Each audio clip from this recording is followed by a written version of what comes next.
Start recording. I'm gonna start recording and I'm going to start welcoming everyone to our very, very first Lead with Love Summit. I'm Laurel Donellan and I am the proud founder and CEO of Compassionate Leader Circle. I'm here with my amazing colleagues, Tracy Stahl, who is our Chief Growth Officer. And when we talk about growth with her, she's growing our community and our business, but also helping all of our community members grow and our team grow. And this is Sarah Feely, who is our Chief Learning Officer. Um, Sarah is responsible for a lot of things, including standards for design and delivery and research. She loves research. She's going to be sharing some of her genius with us later. So welcome to the Lead with Love Summit.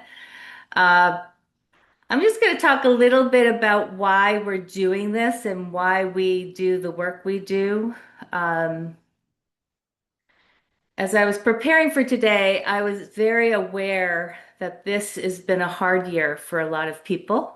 Um, it's been a hard year for compassionate leaders that I admire. I talk to a lot of them and I read a lot about them and I write a lot about them. And I don't think we can talk about compassion and love this year without pointing out that there's a lot of cruelty in the world, and compassion and love is the antidote for that. So, one of the reasons we're having this summit and launching this, we hope to have one every year when we launch our nominations for Compassionate Leaders Circle Awards, is to gather people together that are like-minded and care about compassion and love, whether it be in their communities or in the workplace, and provide a forum for hope.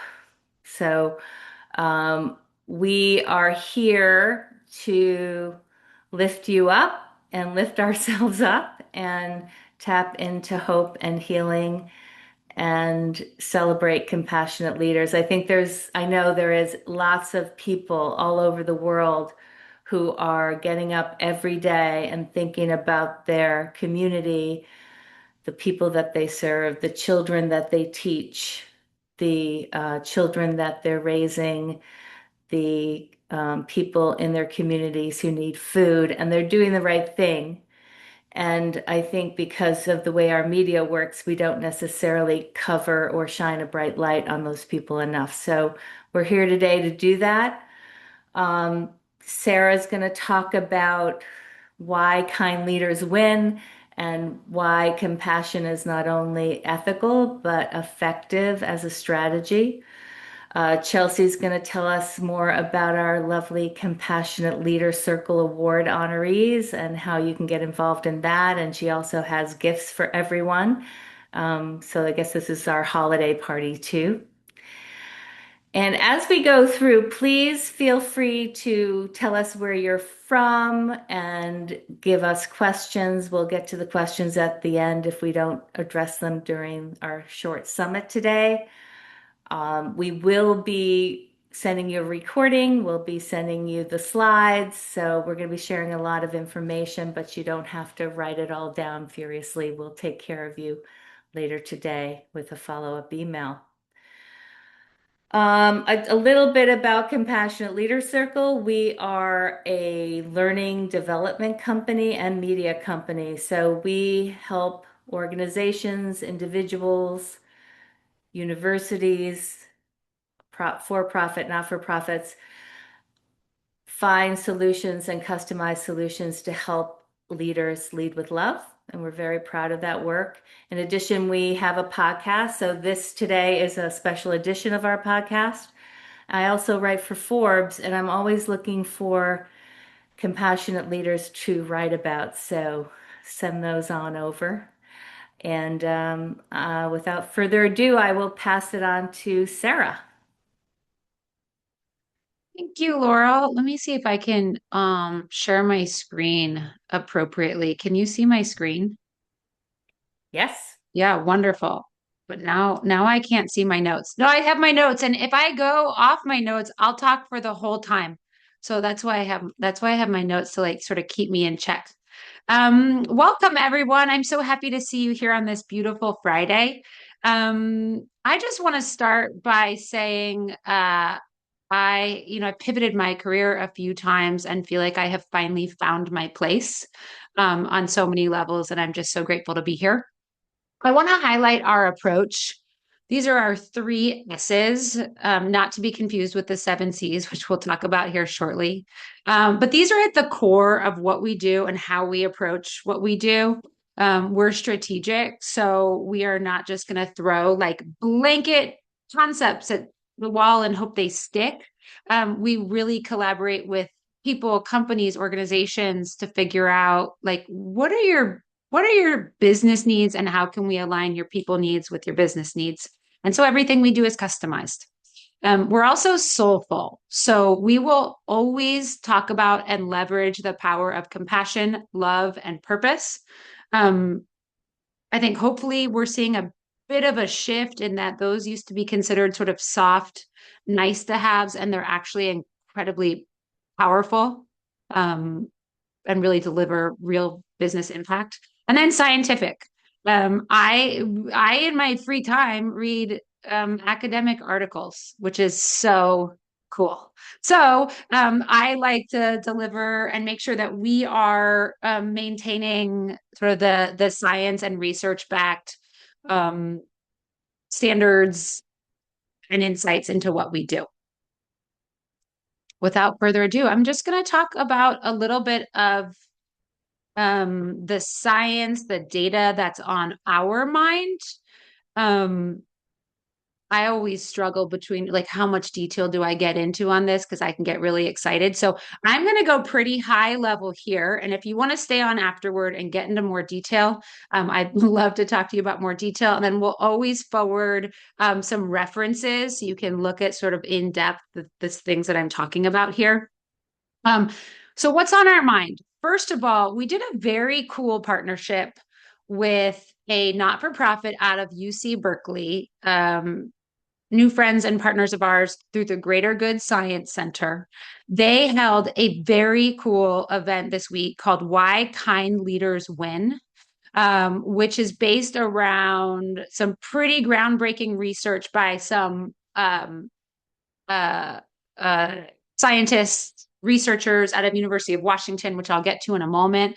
But they are our new friends. And if you want really cool research back insights into well-being and leadership, go sign up for their stuff.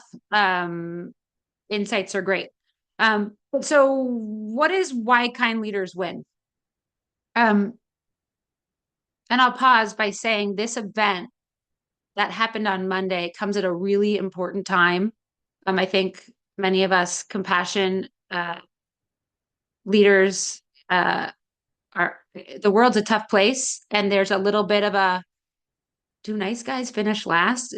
An old adage, which I hate. And no, they actually don't. So here's the research. Two accounting professors out of the University of Washington looked at 3,500 public company CEOs and determined which of those leaders were pro-social.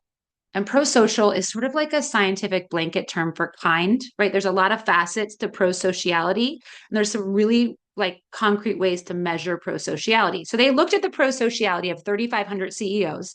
They dug into the public company financials to determine that without question, very, very strong correlation between a CEO's level of pro-sociality and a number of key performance indicators and financial performance of the company, which is maybe not a surprise to the folks in this room, but it's really nice to see that what is the right thing to do is also the business sense thing to do.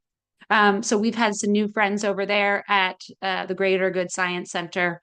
So that's on our mind.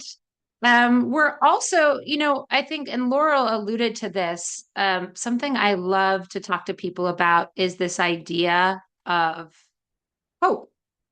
And there's this book, excuse me, There's this sales book. I think it was a bestseller. It says hope is not a strategy, and it has always like sort of fired me up, because it depends on your definition of hope, right? If you go lock yourself in a closet and you hope the world's going to change, well, it's not really a strategy.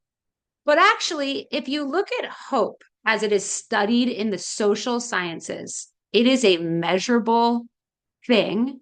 It is a three-part framework that has um, real a real actionable sense to it. There's three facets of hope theory.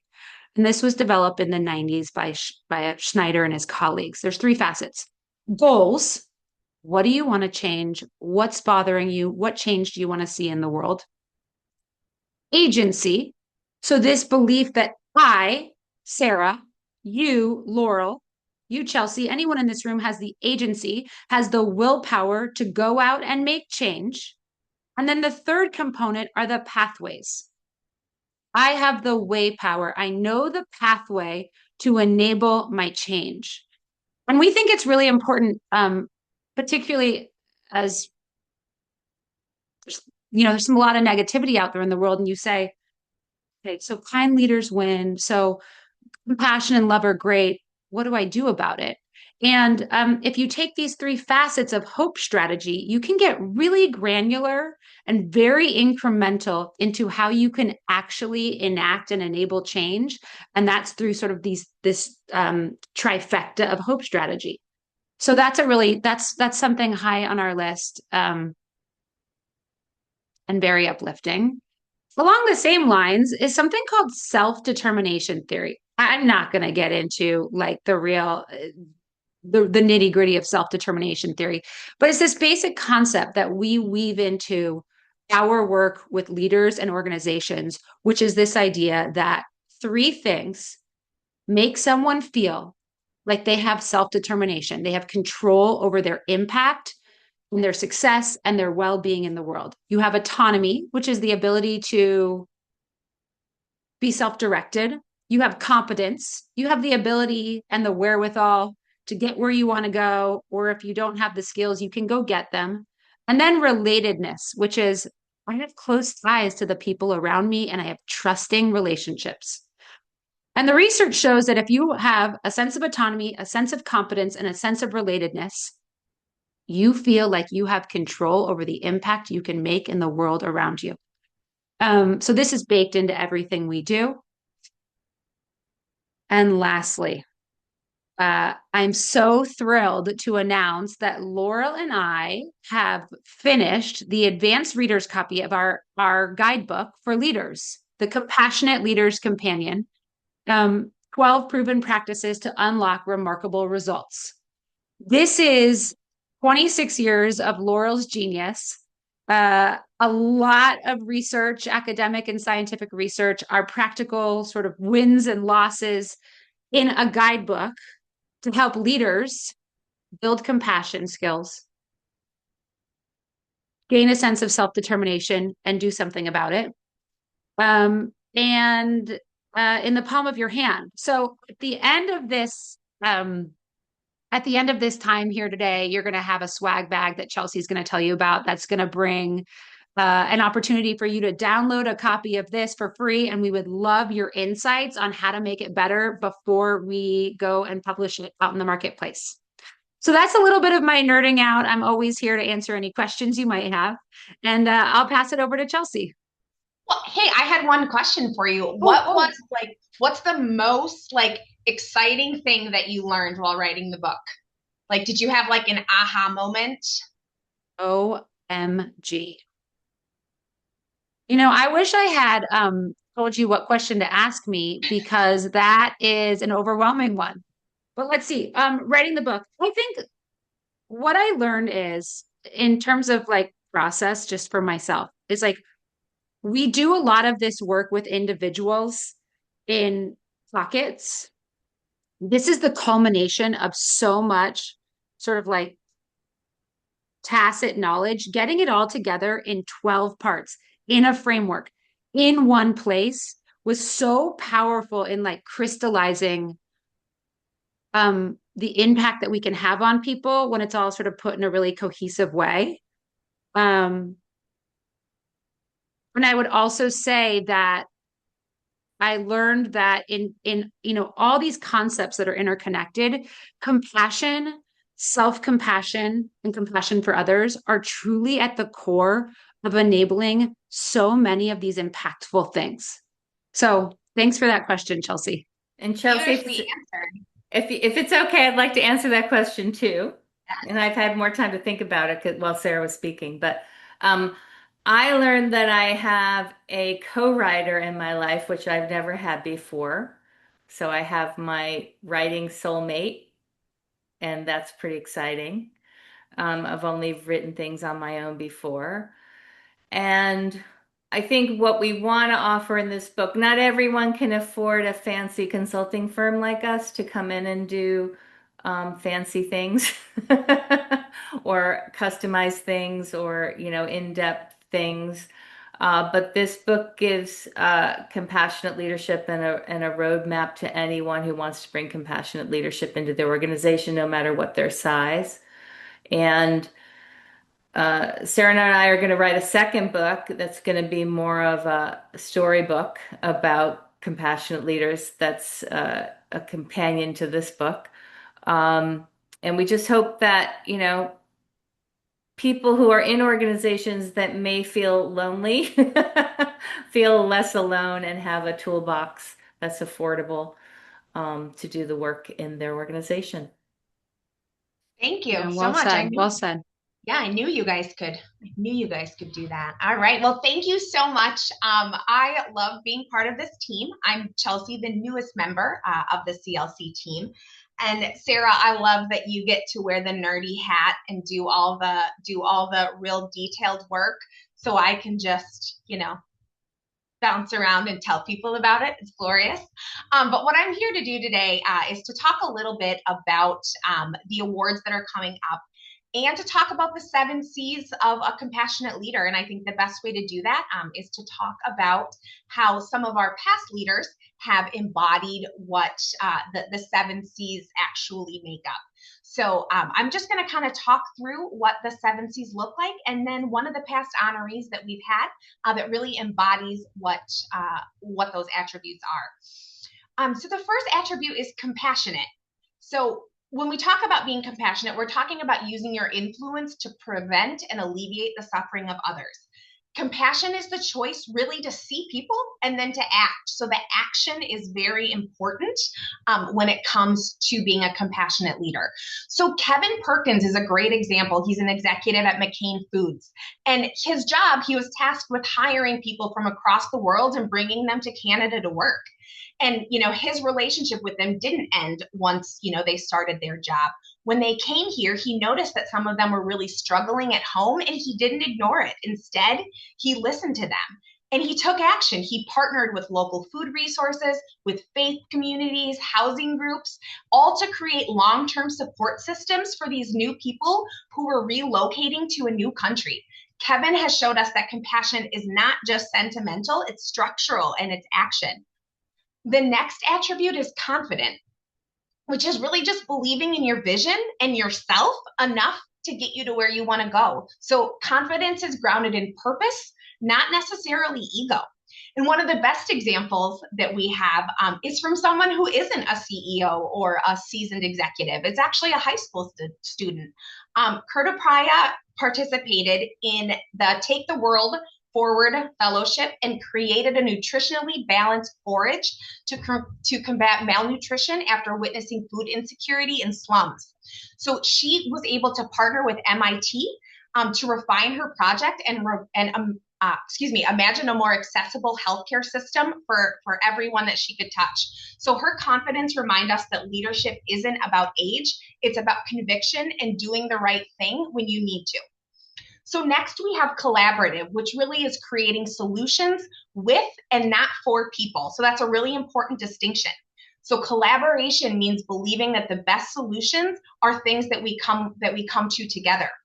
So Lena Green embodies this. She has been a past winner of ours. So she has a background in law, technology, policy, education, and she co-founded a group called Angels of Impact to end poverty by investing in women-led and community-rooted programs.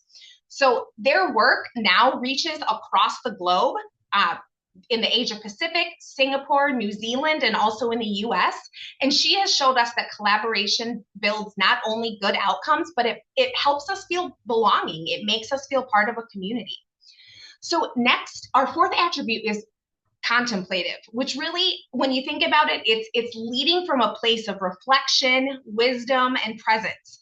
It's kind of the discipline of pausing and listening deeply to yourself. And when I think about some of the leaders that we've honored in the past, it's Nancy Hines that comes to mind. She is the founder of a hospice house, and having recently gone through, losing a loved one and going through the hospice program, this one really hit home to me. Because it's really, really beautiful work. So after losing her husband in the early 1980s, she opened her own home to care for people who were dying that didn't necessarily have a place to go. So she reflected on a need in the community and a need that she found herself, and really was able to make change in her community by leaning into that. So our fifth attribute is civility, which is respecting dignity, even if in conflict and controversy. It's understanding that you're not always going to agree with everyone, but you can find a place of respect to work from. And this is a place where I think we all can, where we can all strive to do a little better.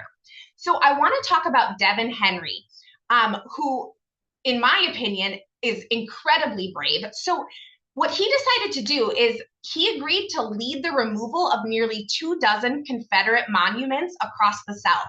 So that is a really controversial role to step in and to do with grace and dignity. And Devin did. It's really a beautiful story. So he transformed these statues into art. And he used the proceeds to support nonprofits. So not only, did he make his community more, collective and cohesive, but he turned that profit into money to help his group, or to help his community. So next is curiosity, which is really just being able to ask better questions, to really expand what's possible. So there's a great quote that I heard that says that there's a compassionate solution to every problem. And if you haven't found one, you're just not looking hard enough. So I want you to kind of think about that you can always find a compassion solution if you're really looking.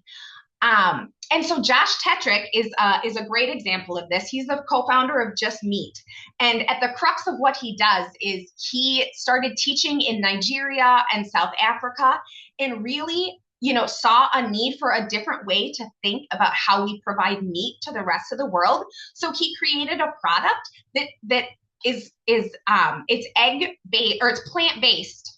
And it's much better for the environment. And so he was really curious about how to make a change in the world. He saw a way to do it, and he stepped in and he did it. Laurel has talked to me quite a bit about Josh, and it's really been a journey for him. And so it's really, it's really exciting after the past couple of years to see him in really big global markets.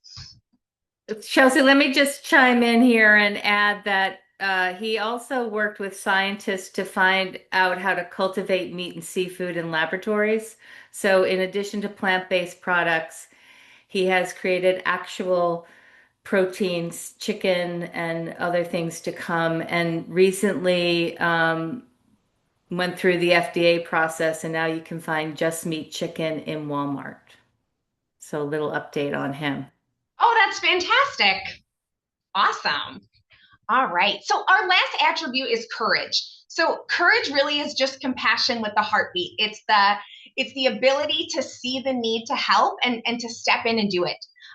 So this great girl named Francesca, who founded a group called Inspiring My Generation, where she turned her actual experience of being a suicide survivor into actionable things for the people around her.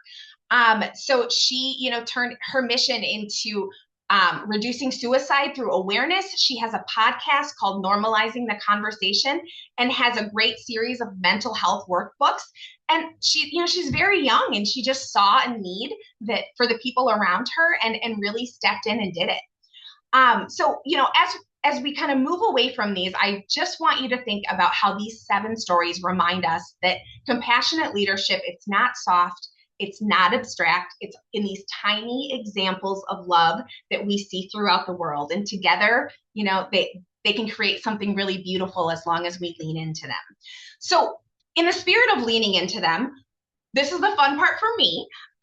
I want to take a little time for you guys to think through what of the attributes resonated with you, and we're just going to create a quick little micro commitment that you can make today. To kind of help yourself lean into one of these at least through the end of the year and hopefully going forward. But I'm going to give you a little bit of time to reflect on each of the 7 C's and pick one and kind of write a statement about how you can turn that, into something actionable in your world. We're going to give you a couple of minutes, and then I would be thrilled if you would share them in the chat if you're willing. We can kind of talk about any of them, because the reality is that if you're, if you're one of those people who can come up with something real quick, your chat may help inspire someone else to find what their attribute is too. So I'm gonna be quiet for a few minutes and let you guys I have a question. Chelsea, this is a question for you or Laurel. Laurel, do you recommend that someone work on a 7C that comes naturally to them, that is their strength, or maybe one that they find is maybe less of a strength? Yeah. Well, we believe in appreciative inquiry and working on your strengths. I think either one is good. I just happen to be struggling with a challenge of mine. So I'm going to be sharing one that's challenging. But I think for today, you could pick something you find challenging, you could pick something that's a strength you want to build. So either way, we win. I think over time, these are universal evergreen principles that you can't go wrong with addressing over time, all 7.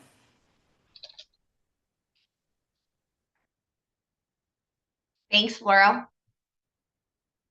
All right, we'll give a couple of minutes and we'll pop back.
Yeah, I appreciate people sharing if you can, because it helps all of us be inspired and stay on the path. So thank you.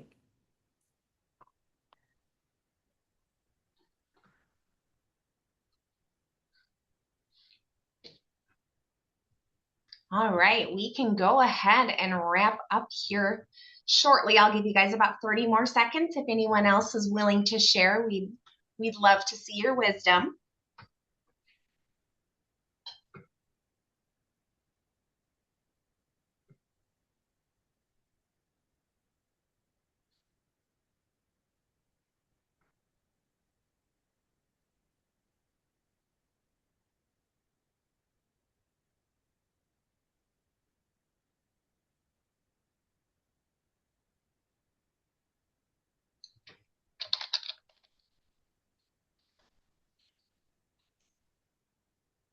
All right. Thank you to those of you who are willing to share. It's always so good to read. And before I hand it back over to Laurel, I want to just quick talk about what we have available to you in the swag bag, which you will get later today. So Sarah, if you don't mind.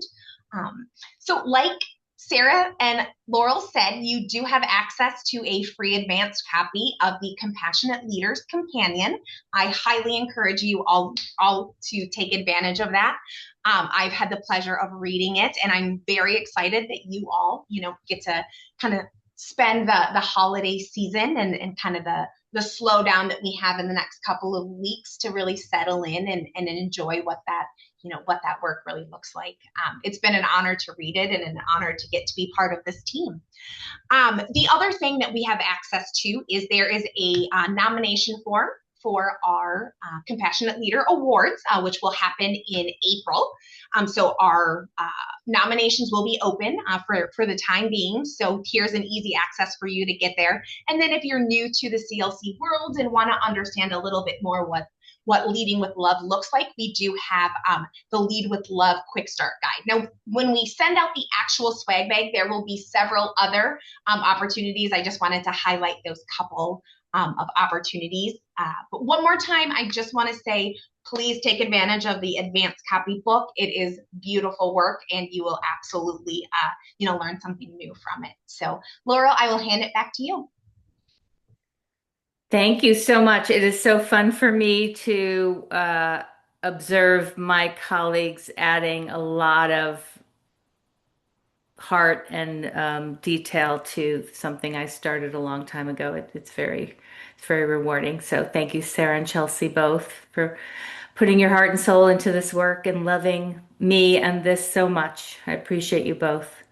Thank you, everyone, for contributing to this exercise with the seven C's. We'd love to spend some time answering questions at this point. If you have any comments or questions, please put them into the chat and we will address those. But I'll give Sarah a question while we're waiting for others to chime in. Sarah, can you talk a little bit about the panelists that were on the Kind Leader stage? Because I think that's kind of interesting. Who Yeah. were the people that chosen for the, because that was also an inaugural event, Hmm. first time. Yeah, like our friends are saying, it's the first event and the beginning of a movement. I think what made it really interesting is they had three very corporate senior leaders, so two CEOs and a CHRO of a big global company. Then they had I'm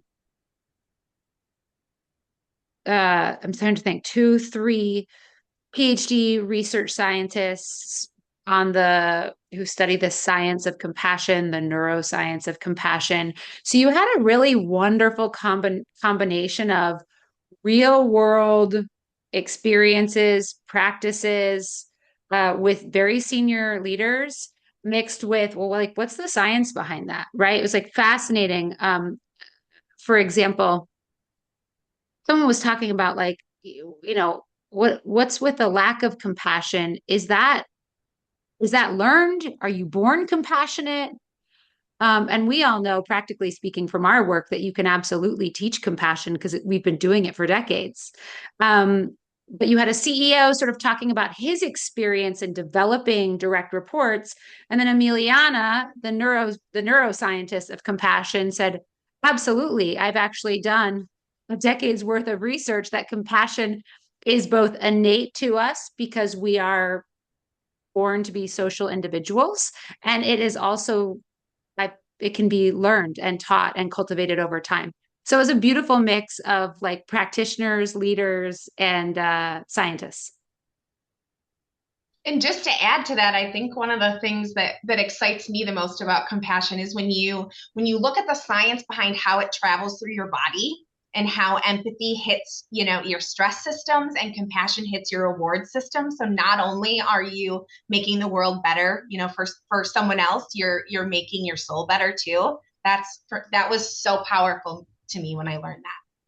Yeah. Yeah, I think changing the name of the company to Compassionate Leader Circle came at a time when I was doing research about empathy and found out that empathy, feeling other people's feelings, can actually create burnout and stress. And We talk about compassion being action, right? So if you're actually taking action from that place of empathy, it's actually better for your health. So compassion is good for your health.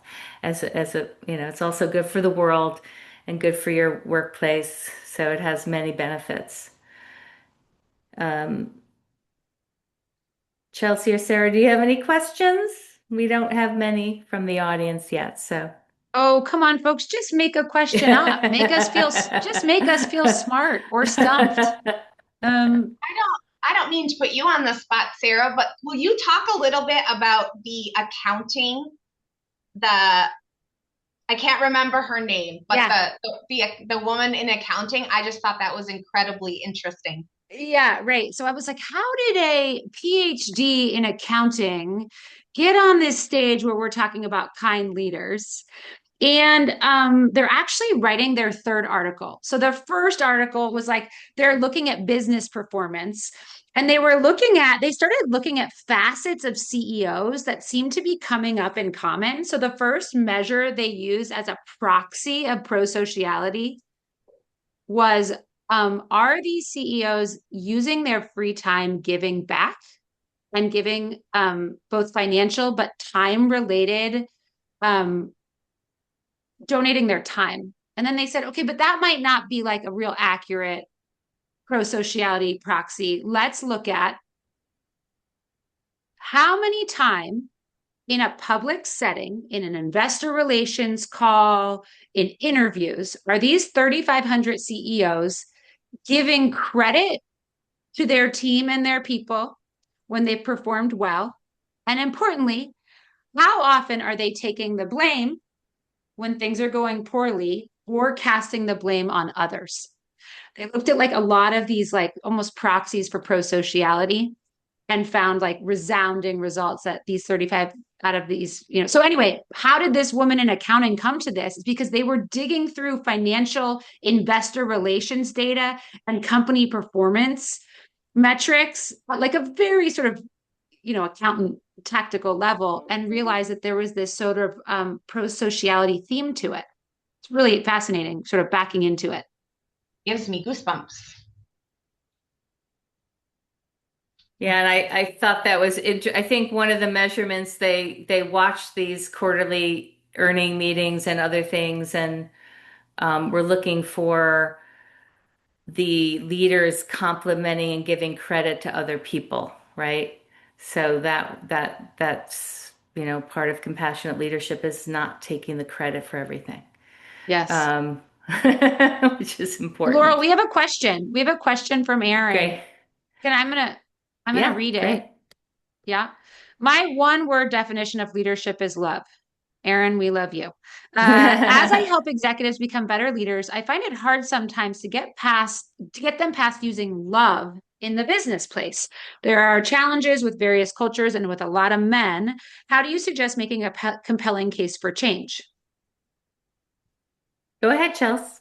Okay. Well, I would recommend that you expand kind of the way that you think about love. So C.S. Lewis has a great book called The Four Loves that talks about how love is actually, the way that we think about love is very small. And when you think about love being affection, being friendship, being romantic, of course, that we know, and then, being a divine form of love, the reality is that affection is what connects us all. And that's really what love is. We just don't think about it that way.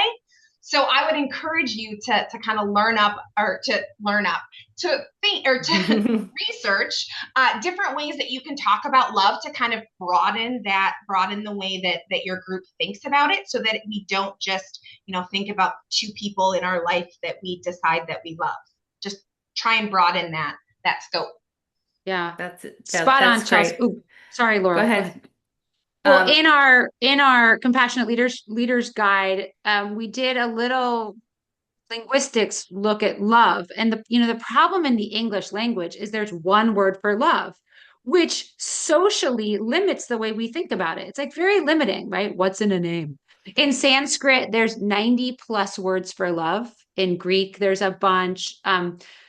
there's aloha, which can mean like love, hello, goodbye, like, I mean, shalom, like we could go on and on. And so what we say in the book is like, just don't use love. You can pick a different word, because don't let the English language tamp down what the actual feelings of mutual respect and benevolence and common humanity are, because those are love too. So,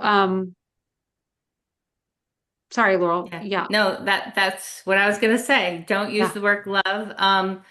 The other thing that if you want to move a culture or someone to get comfortable with love, or if you have an executive coaching client that wants to get comfortable with love, we kind of start with the definition that Sarah alluded to. So we use the affection based on admiration, benevolence, or common interest, and you can substitute benevolence for kindness, but you can also just talk about admiration, kindness, and common interests. I mean, I think about this in as I'm concerned about our country right now. No matter our political divide, we have this country that is our country. And if we can find kindness for each other and admiration for differences, and just get into like what we have in common instead of how we're different, I think we can heal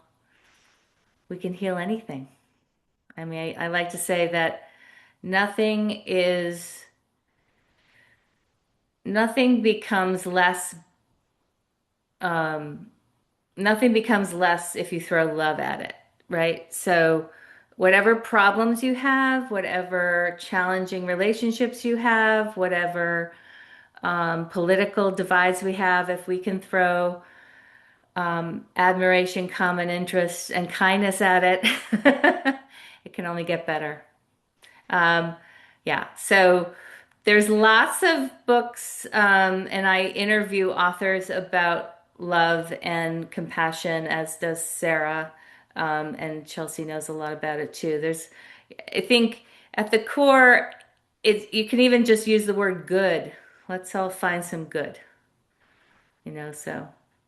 I like that our partner, the Greater Good Science Center, thinks about the collective and thinks about the word good. So, but words are really important. And, um, and I just want to circle back to compassionate leadership is ethical and it's also effective, right? So sometimes we have to start with folks, sometimes around this stuff actually improves your ROI. Doesn't really matter if we start there. um, it's sometimes better to start there. I mean, I think about the movement to renewable energy. And when it started and I was involved in that, it was very expensive, right? And now solar power has become cheaper than any type of power. So it's hard to argue against renewable energy, although some people are trying despite that.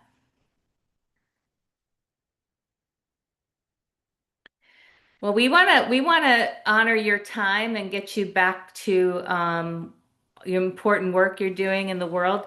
Um, I have put into the chat our nomination form for our Compassionate Leader Circle Awards. If you know someone that you want to recognize, every nominee gets recognized. We don't have winners, we have honorees that represent the rest of the folks that are nominated. And then so nominations are open as of today. They'll close on February 15th, and our ceremony to honor the 2026 CLC Award winners, honorees will be on April 30th. So we hope that you'll come back and see us then. There is Um, one more question that we got with, can yeah, we use the great. last 2 minutes? Okay. How do you best begin a revolution from the place of $10 trillion industry in place of a $10 trillion industry with a gap and opportunity to build justice into the new systems as the current ones fall apart? How do you account for the ones easily discarded we call oppressed populations? That's a brain buster, Laurel. What do you got? Start with what you know and who you know, and we will help you.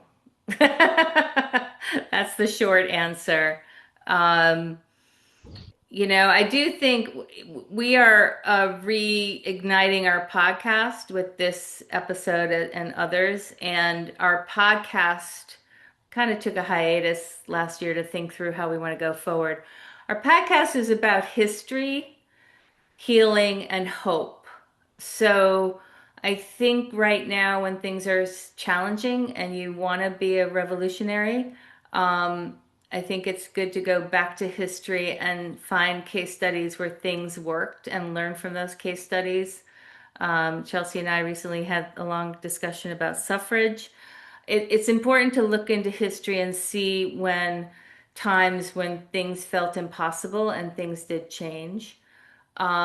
It's important to take care of yourself as the head of the revolution. We're not going to be able to help other people or make changes if we aren't healthy and sane.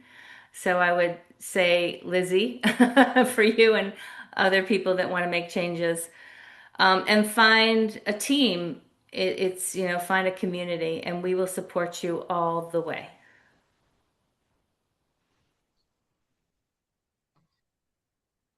But I do think we have a lot of problems to solve, and I don't think any problem can't be solved.